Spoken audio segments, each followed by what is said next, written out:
because you see, I got into stand-up comedy because I'm a grandma. Yeah? So basically, the more gigs I do, the less I'm available to babysit. It's my son's fault. It is right. My son made me a grandma for the first time when I was 39 years old. Now, I understand that probably seems young to you, but I'm from Wigan. Oh yeah, when my granddaughter was born, I made the papers. It said Wigan's oldest grandma. I've also got 2 daughters. I don't have any grandchildren from my daughters yet because I've been successfully putting them off pregnancy for years. With one simple trick, all I did, right, I printed off a picture of Pamela Anderson when she was in Baywatch and I held it up to my daughters and I just said, girls, this is Pamela Anderson. 10 years ago, she was voted the most beautiful woman in the world. And then she had 3 children. And this is what she looks like now. And I flipped the picture to reveal Katie Hopkins.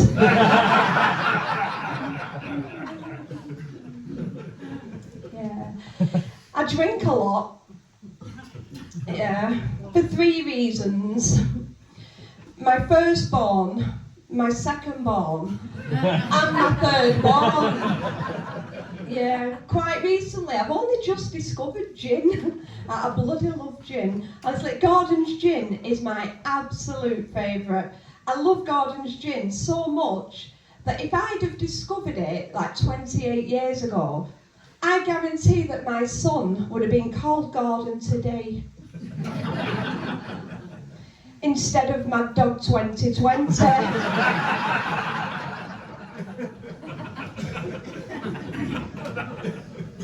I was a single mother as well. Yeah, I raised all 3 by myself, which is fine, but I really struggled financially. So because of that, I just become a master of getting out of paying for things. For example, right, it was my youngest daughter's 5th birthday party approaching, and she asked me if I would hire a clown. You know, so I made some inquiries and I realised it was like £250 to hire a clown. I was like, shit, I can't afford that. So I'm like, great, I'm going to have to explain this now to my daughter. So I sat her down on the couch and we watched it.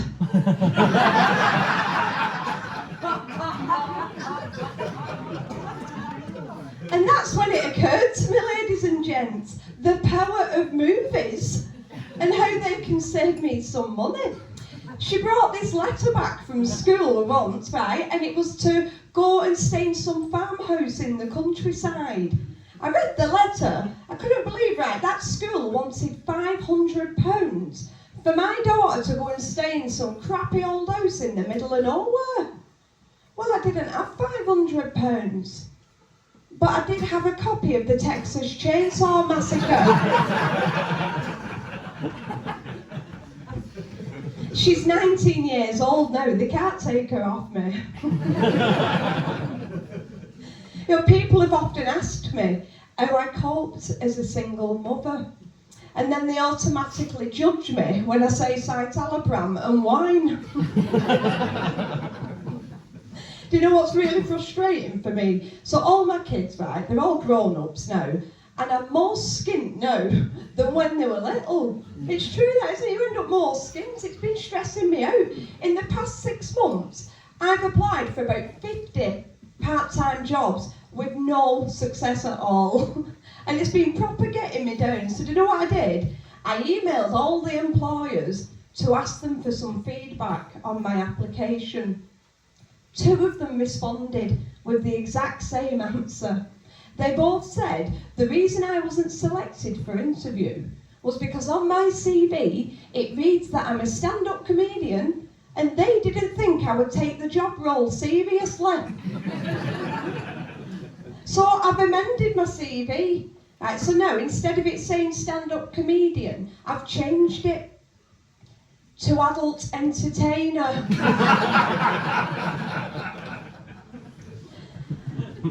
I've got 7 interviews lined up next week. I smoke a bit of weed. For 3 reasons. It helps me sleep. It helps me with pain. And the plants make my house look really nice. I started smoking it a few years ago because I was going through this dreadful breakup. And as I left him, the last thing he said to me was, "You'll never manage without me." Well, fuck him. I proved him wrong right away because I learned how to roll my own spliff. The worst part of that breakup, honestly, it was being thrown back into the dating scene in my mid-40s. And I wasn't feeling very confident about dating again. And you see, I'm one of these women, right? I never bothered about the ageing process and getting wrinkles. Never bothered me until that breakup. And I went into Asda. Do you know them self-serve checkouts? As I bent down to pick up my shopping, it scanned my fucking forehead.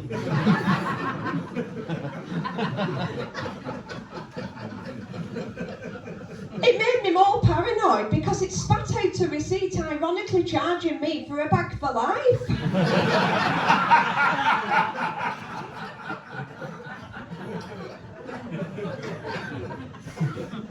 I hate them self-serve tills, I really do. Have you seen the new ones with the cameras on them?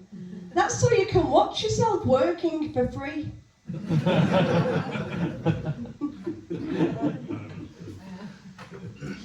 So after the breakup, right, so my friends rallied round to support me. They're really good like that. But they convinced me to join one of them dating sites. Can you believe my friends found a dating site specifically for grandmothers?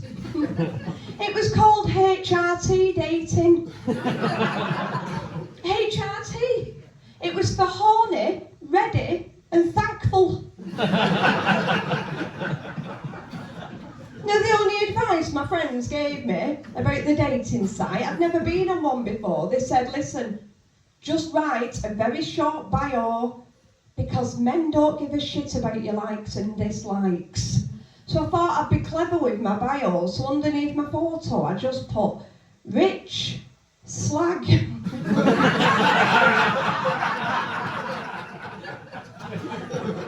It worked! Honestly, first day on that dating site, I had 20 messages in my inbox. Yeah, I opened them up and every single one was a dick pic. And the worst part is I recognised 3 of them.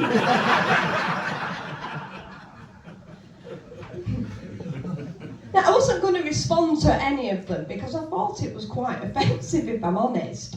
But there was just one. He was the only one who sent a message with the photo. Now, the photo he sent, I'll not be too graphic here when describing it, but it was very big, very long, and very bent. And he was clearly very confident with it, because he had the word NASA tattooed down it. But it's the message what he sent me, what prompted me to reply. I wrote down the whole conversation. So underneath this photo, right, this is what he said to me. He went, "Please don't be put off by what you see." I was. "Get round my house now, and I promise to give you genuine pleasure." So I thought it was a bit forward, so I got on my laptop to reply, and I just put, "Dear Pussy Hunter 95,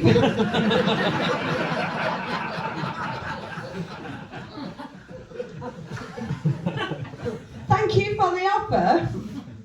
However, the only way you're giving me pleasure with that thing is if the G-spot's on my fucking kidney.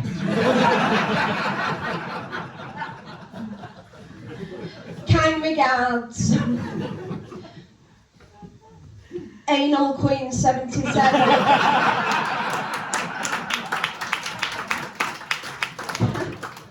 Can I just say that username is a lie?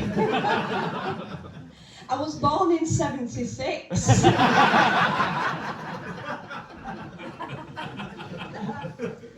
But there is good news. The good news is, like, I don't have to worry about all that dating life and stuff anymore. Because as a matter of fact, I got married last year. Oh, thank you. It took me a while, but I finally found a man with low self-esteem. He's a lot younger than me too. I know, check me out. I've only gone and got myself a carer.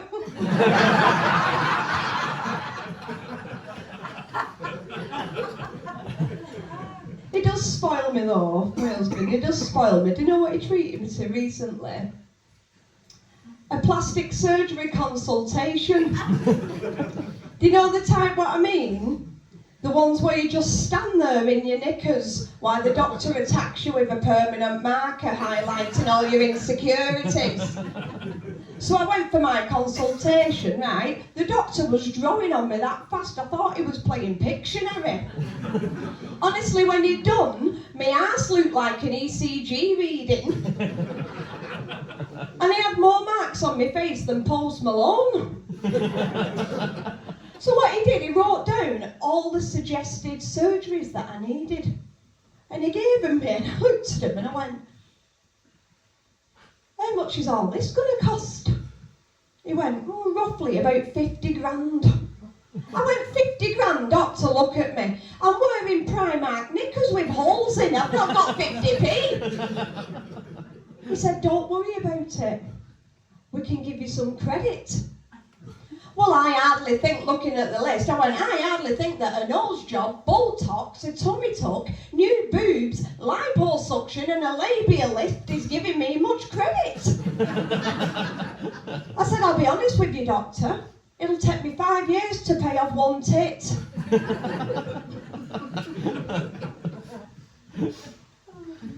the end, I was like chatting to him and he was giving me the hard sell. And I just caught a glimpse of myself in the mirror. And I thought, what's that there? I could see some writing down here. So I had to go up to the mirror and lift my belly up to have a proper look. And it said the word 8 inches above my bikini line. I turned to the doctor and I went, oi, what's this? Why does it say 8 inches here? Are you trying to give my husband a complex? He said, no, that 8 inches is the amount of belly fat that you need removing.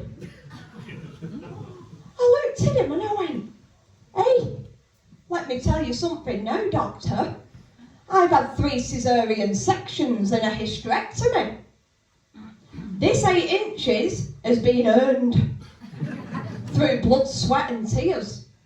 This 8 inches is a constant reminder of my 3 beautiful children.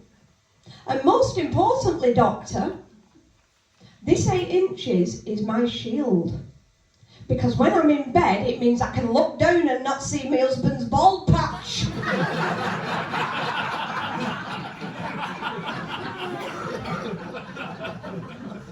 My husband, he does care for me properly though, because I'm at that age now where I've started to get stiff joints.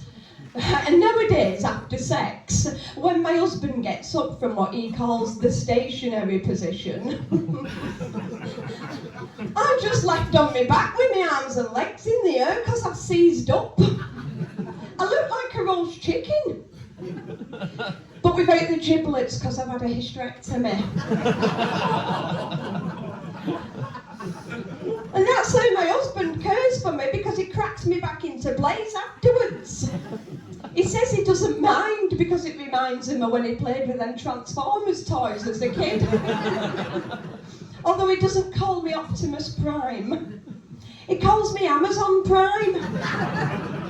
Because I come quickly. So he thinks.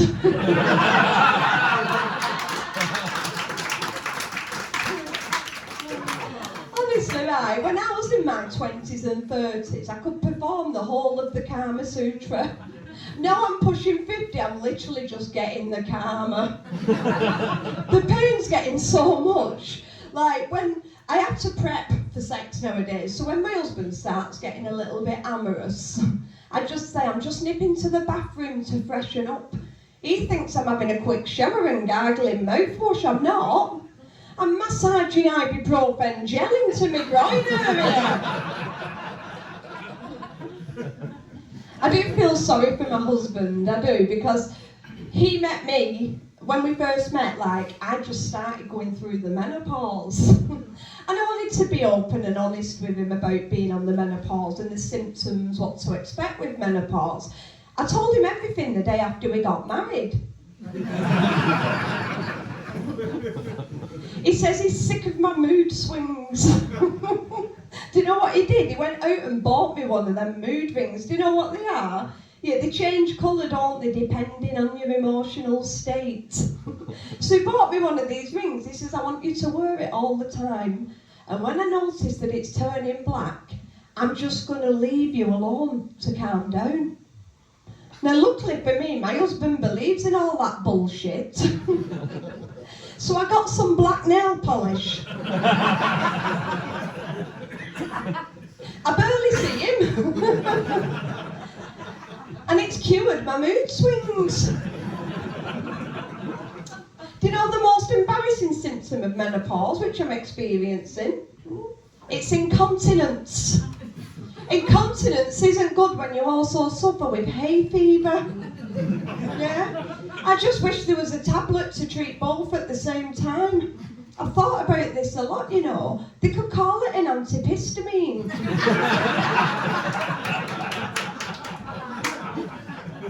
And everybody keeps telling me to try them tenor ladies.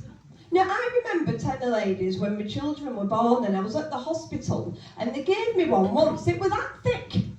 I tried a tenor lady once. I thought I was sitting on a booster seat. And my son's friends, right, all my son's mates, they keep calling me a gilf. All the time shouting gilf at me, and I don't understand that because there is nothing sexy about the menopause. Honestly, as far as I'm concerned, gilf just stands for Grandma is leaking fluid.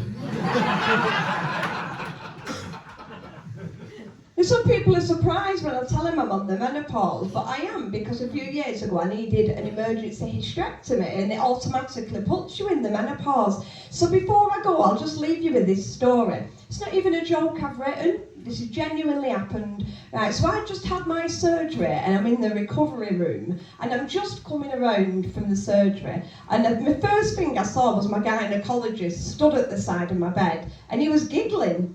So I was a bit groggy, you know, and I just went, "What are you laughing at?" And he went, "Do you not remember the last thing you said to me as you were going under the anaesthetic?" I was like, "Well, no, because I was off my tits at the time."